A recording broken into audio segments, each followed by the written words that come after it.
Yang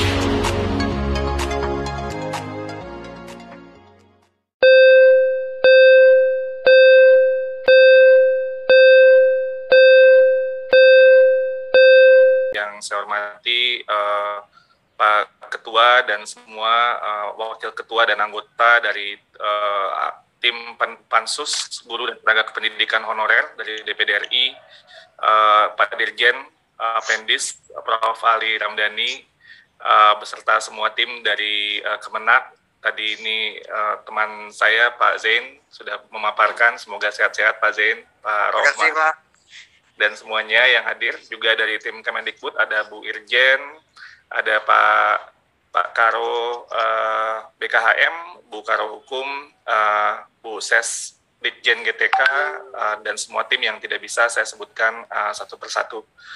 Terima kasih atas kesempatannya Pak Ketua, Pak Tamsil, dan izinkan juga kami untuk juga memberikan paparan terkait dengan beberapa hal yang tadi sudah disampaikan.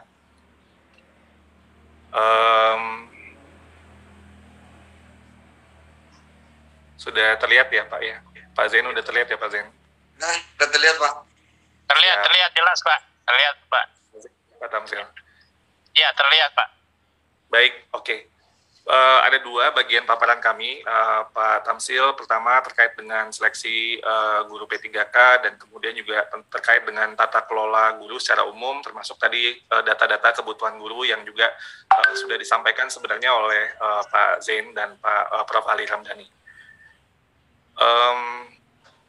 Pertama, kita ingin menyatakan bahwa pemerintah telah berkomitmen untuk terus meningkatkan kesejahteraan guru honorer, terutama pada sekolah negeri melalui seleksi guru pegawai pemerintah dengan perjanjian kerja atau P3K.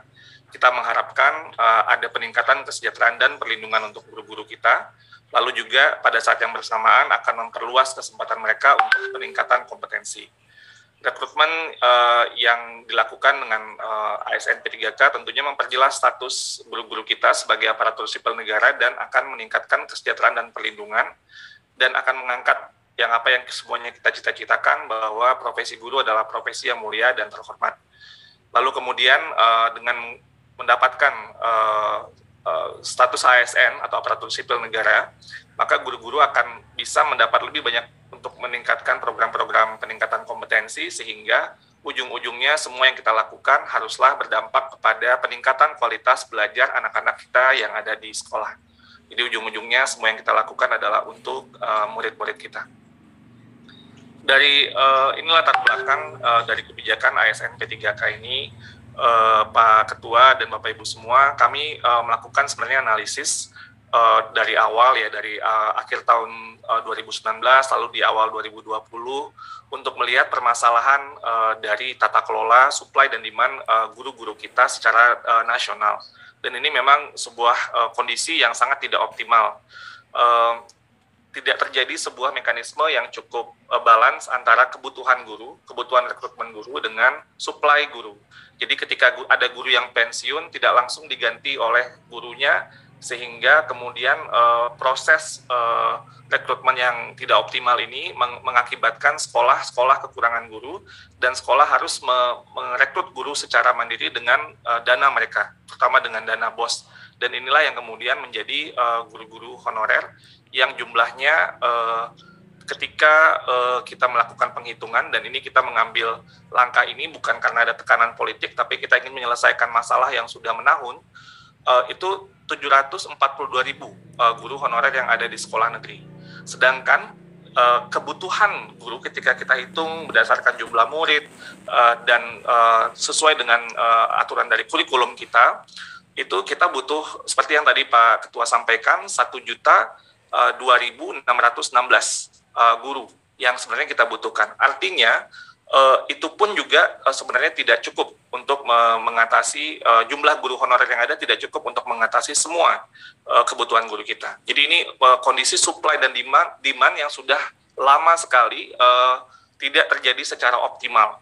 Dan tentunya inilah yang kita ingin perjuangkan, bagaimana ada sebuah skema untuk menyelesaikan masalah ini, sehingga guru-guru kita, karena kondisi tadi, kondisi yang sebenarnya sangat darurat, sekolah mengangkat guru dengan kualitas yang berbeda-beda, variasi antara satu sekolah dengan sekolah lain, dan juga tingkat kesejahteraan yang berbeda-beda. Ada sekolah yang mungkin punya iuran lebih baik, ada sekolah yang tidak, sehingga guru-guru kita memiliki kompleksitas pekerjaan guru-guru honorer yang sangat tidak layak, dan kita tidak boleh ada guru yang tidak mendapatkan pendapatan yang tidak layak. Dan itu adalah prinsip kita, dan melalui undang-undang ASN yang ada, kita memiliki ruang untuk dengan Kementerian Pan-RB, Kementerian Keuangan, Kementerian Dalam Negeri, dan BKN, kita bersama-sama untuk mencari cara bagaimana untuk merumuskan sebuah kebijakan yang massal dan masif, dan belum pernah terjadi semasif ini sebelumnya, sebuah skema untuk menutupi kebutuhan supply dan demand guru-guru kita. Yang tadi juga Pak Ketua, Pak Tamsil juga sudah sebutkan, kita harus melakukan sebuah keseimbangan. Tidak boleh ada kekurangan guru, karena kehadiran dari guru yang melalui sebuah rekrutmen yang baik, kompetensinya jelas, kesejahteraannya juga baik, itu diperlukan untuk mengajar anak-anak kita dari Sabang sampai Merauke. Dan ini yang kemudian kita ingin perjuangkan. Jadi Bapak Ibu bisa lihat bahwa untuk memenuhi kebutuhan 1,1 juta lebih itu, kita masih ada kekurangan 275.000 guru lagi. Jadi ini yang tentunya perlu juga harus kita carikan cara untuk menutupi ini. Nah, apa yang menjadi keuntungan ketika guru menjadi guru ASN, aparatur sipil negara P3K? Pertama, mereka memiliki skema pengangkatan yang jelas. Mereka tidak lagi diangkat secara mandiri oleh sekolah, tapi oleh pejabat pembina kepegawaian, yaitu oleh pemerintah atau pemerintah daerah. Besaran gajinya pun juga sesuai dengan standar ASN, sesuai dengan Peraturan Presiden 98 tahun 2020, sebesar sekitar 2,9 juta per bulan. Adanya tunjangan melekat, lalu hak untuk mendapat penghargaan, perlindungan, peningkatan kompetensi, juga mengikuti sertifikasi dan tunjangan profesi ketika sudah memperoleh sertifikasi, dan peningkatan nanti untuk jenjang karir. Inilah kondisi kerja yang tentunya yang minimum yang kita inginkan ada untuk guru-guru di sekolah kita. Nah, dari proses yang terjadi dari akhir tahun 2020 ketika kami mulai untuk mensosialisasikan kebijakan ini, sampai juga langsung coaching klinik dengan masing-masing pemerintah daerah untuk memastikan jumlah formasi, kebutuhan, dan lain sebagainya, mencocokkan data. Masih ada 35 pemerintah daerah yang tidak mengajukan formasi guru P3K seperti yang tertera di slide ini.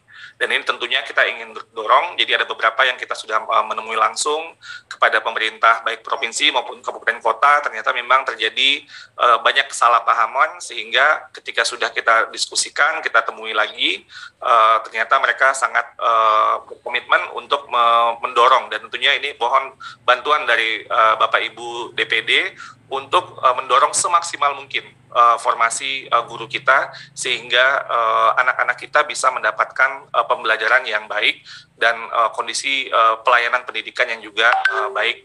Minimum kondisi pelayanan juga itu harus kita jaga.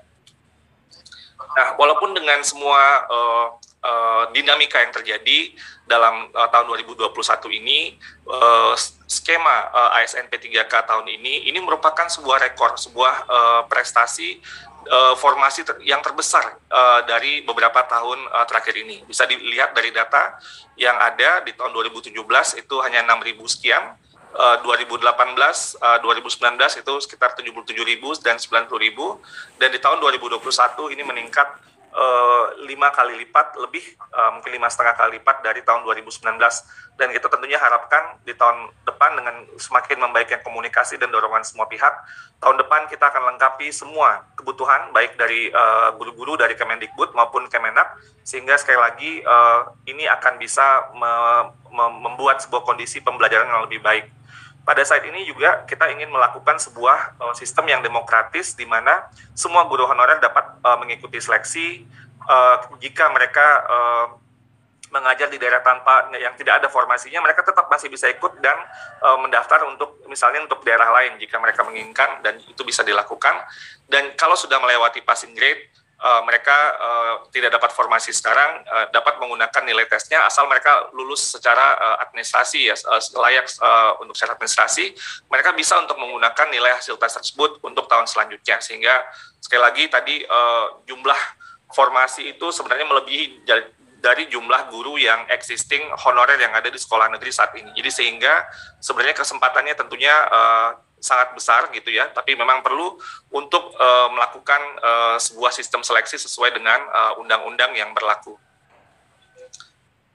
Ini gambaran Bapak Ibu anggota DPD yang saya hormati, dari 506.000 formasi guru P3K, ini gambaran dari masing-masing provinsi yang maksimal ini secara persentase, itu dari Papua Barat, Aceh, Gorontalo, Maluku Utara, Sumatera Selatan, dan seterusnya. Sementara yang di bawah, yang kurang maksimal pengajuannya itu 5 terbawah itu dari Sumatera Utara, Bengkulu, Sumbar, Riau, dan Jambi. Ini tentunya merupakan hal yang perlu terus kita dorong, dan kita tahu bahwa alasan yang sering diajukan oleh pemerintah daerah untuk tidak mengajukan formasi adalah ketidakyakinan mereka dapat membayar kewajiban finansial untuk guru-guru P3K, walaupun sudah ditekankan bahwa dana alokasi umum tahun 2021 sudah termasuk gaji P3K. Ini kami lakukan melalui sosialisasi dan dikuatkan ini undang-undang PBN-nya yang menyatakan bahwa pembayaran untuk gaji guru non-PNS ini sudah tercakup dalam APBN tahun 2021 yang ditransfer ke daerah. Dan untuk menguatkan itu dari kami pun juga setelah beberapa kali kita melakukan sosialisasi, kita perlu membuat, walaupun kita melakukan sosialisasi dengan Kementerian Keuangan, Pan-RB, dan Kemendagri, ada surat edaran langsung kepada pimpinan daerah, gubernur, bupati, wali kota, ini dari Kementerian Keuangan tanggal 31 Maret 2021 terkait perhitungan anggaran P3K dalam alokasi DAU tahun anggaran 2021, bahwa dijelaskan bahwa DAU telah memperhitungkan formasi pegawai pemerintah dengan perjanjian kerja tahun 2021.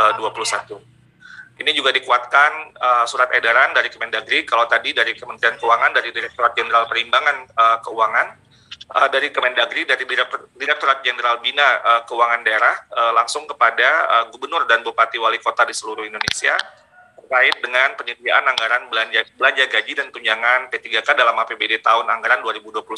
Ini suratnya tanggal 7 April 2021. Dijelaskan bahwa dalam hal pemerintah daerah belum menganggarkan atau belum cukup menganggarkan, agar segera melakukan penyesuaian alokasi anggaran belanja pegawai dengan mempedomani aturan yang berlaku. Juga ada sebuah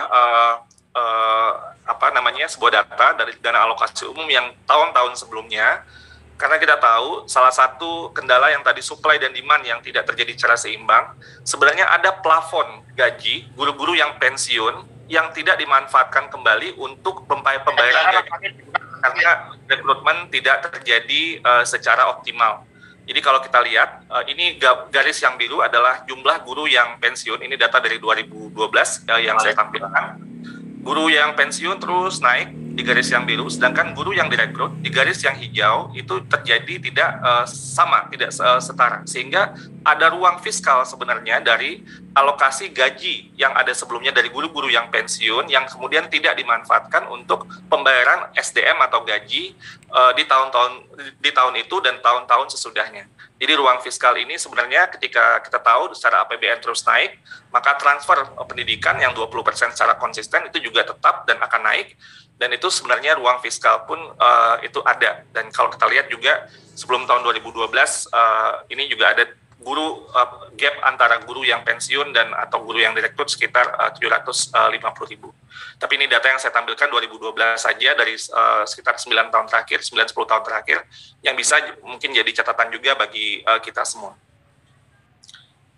Terkait dengan berbagai macam masukan, kami mendengar berbagai masukan yang ada walaupun sangat beragam, tapi intinya adalah bagaimana memberikan kebijakan afirmasi kepada berbagai macam guru honorer yang ada, Dan di sini ada dua hal yang sudah kita lakukan. Pertama, kebijakan afirmasi yang pertama, yaitu guru-guru yang sudah memiliki sertifikat pendidik, itu akan mendapat nilai afirmasi 100% dari nilai maksimum kompetensi teknis. Lalu untuk usia 35 tahun ke atas, jadi ini mempertimbangkan berapa usia mereka, dan tentunya ini berkaitan juga dengan masa pengabdian. 15% dari maksimum kompetensi teknisnya, penyandang disabilitas 10%, guru honorer THK 2 10%. Dan nilai ambang batas ini atau passing grade ini sebenarnya adalah kompetensi atau hal yang sangat minimum. Jadi bukan yang paling hebat. Jadi ibaratnya kalau mengajar matematika, untuk bisa mengajar matematika dengan baik, berapa hal yang minimum yang harus diketahui oleh seorang guru di mapel atau bidang tersebut. Jadi sehingga, dan itu pada level yang pemula. Jadi artinya tidak merupakan sebuah guru yang paling hebat ukurannya, tapi ini adalah guru yang pada level yang sangat minimum yang kita inginkan. Tentunya ini supaya kita memaksimalkan sebanyak mungkin guru-guru kita bisa lulus dari sistem seleksinya. Lalu kebijakan afirmasi selanjutnya atau penyesuaian nilai ambang batas itu kita lakukan. Semua yang berusia di atas 50 tahun, semua yang di atas 50 tahun itu mendapat nilai maksimum kompetensi teknis 100%. Ditambah lagi dengan nilai maksimum untuk manajerial, sosiokultural, dan wawancara juga ditambah 10%. Sehingga ini membantu kepada guru-guru yang tentunya sudah sangat lama mengabdi untuk bisa terbantu untuk kelulusan passing grade dan mendapatkan formasi. Lalu untuk selanjutnya, penyesuaian nilai ambang batas juga dilakukan kepada semua peserta seleksi. Ini mendapatkan nilai sebanyak 10% dari nilai maksimum kompetensi teknis. Jadi ini adalah kebijakan afirmasi yang kita lakukan untuk menunjukkan keberpihakan pemerintah terhadap bagaimana kita bisa memaksimalkan guru-guru honorer yang sedang berjuang untuk seleksi ASN P3K ini. Dan juga sebagai tambahan kita juga menyatakan bahwa kita mendorong supaya karena tidak ada sebelumnya sistem seleksi itu yang sampai 3 kali coba, dan sekarang kita mendorong kalau gagal di percobaan pertama bisa yang kedua, bisa yang ketiga, dan ini yang ingin kita lakukan untuk memaksimalkan sekali lagi kesempatan guru-guru kita. Jika masih gagal, ayo belajar lagi supaya bisa lebih baik lagi dan seterusnya sehingga bisa berhasil untuk mendapatkan formasi. Nah, di tahap pertama ini, Bapak Ibu anggota, ketua dan anggota Pansus yang saya hormati, sudah terdapat 173.730 guru honorer yang lulus formasi pada ujian pertama dan segera akan diangkat menjadi guru ASN P3K. Ini dari total 322 formasi yang tersedia di ujian pertama ini. Kita khususkan untuk guru honorer negeri di sekolah induknya, kecuali kalau dia tidak ada di sekolah induknya dan ada formasi yang tidak ada pelamarnya dari sekolah lain, itu bisa dilakukan. Tapi guru honorer di sekolah negeri yang kita utamakan di tahap pertama ini. Dan ini sudah 53,8% dari guru-guru yang ikut dari formasi yang tersedia di tahap pertama ini yang sudah mendapatkan, sudah terisi. Dan ini merupakan angka yang cukup besar. Ini sudah jauh melebihi dari tahun 2019 sebelumnya, dan bahkan nanti masih ada tahap kedua, tahap ketiga yang kita terus berharap akan lebih besar.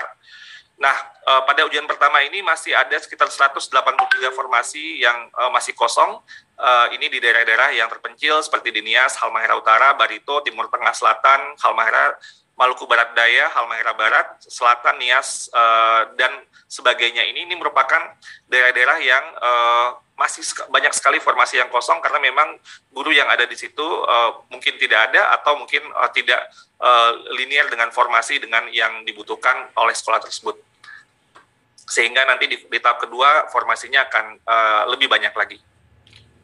Nah, kalau kita lihat, ini tadi juga dari Pak Prof. Ali Ramdhani dan Pak Zain mungkin sudah menyampaikan, kalau dari formasi mapel umum itu kira-kira keterisiannya ada sekitar 34% dari total formasi tahun 2021, sementara untuk formasi agama yang tersedia di tahun ini sebanyak 18.000 lebih, untuk P3K Guru Agama sudah terisi 47% dari formasi yang tersedia. Sekali lagi ini baru tahap pertama dan kita terus mendorong dan mengharapkan lebih banyak lagi yang akan lulus di tahap kedua dan tahap ketiga. Itu sekilas tentang perkembangan hasil atau seleksi ASN P3K sejauh ini.